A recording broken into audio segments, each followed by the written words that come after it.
होय होय, मी जिजाऊ बोलते. मला खूप दिवसांपासून तुमच्याशी बोलायचं होतं, पण आज ती संधी चालून आली. मी नेहमी ऐकत आले की शुभा जन्मावा दुसऱ्यांच्या घरात. का? याचं कारण काय? आजची आई सक्षम नाही का शुभाला घडवायला? का घाबरते ती शुभाला वाढवायला? कारण तिला भीती वाटते की लोकांच्या हितासाठी का माझ्या मुलाचे जीव धोक्यात घालू.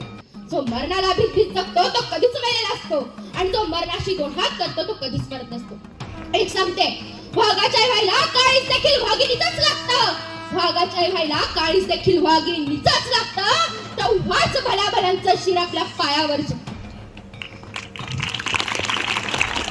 समस्त महिलांना माझं एकच सांगणार, जर तुम्हाला आज शिवराय घडायला हवे असतील तर तुम्हा सर्वांना जिजाऊ व्हावं लागणार. आणि एकदा का जर तुम्ही जिजाऊ बनलात तर मग शिवराय घडायला वेळ लागणार नाही. आणि कोणा शत्रू राष्ट्राची आपल्या देशाकडे वाईट नजर करून पाहण्याची हिंमत होणार नाही. आणि आया बहिणींकडे कुणी वाईट नजरेने पाहणार नाही. कारण त्यांचे हात तोडणारे शिवराय त्यावेळी घरोघरी संस्कारात वाढत असतील. हेच म्हणू इच्छिते की जिजाऊ विना अपूर्ण आहे शिवछत्रपती. जिजाऊ विना अपूर्ण आहे शिवछत्रपती.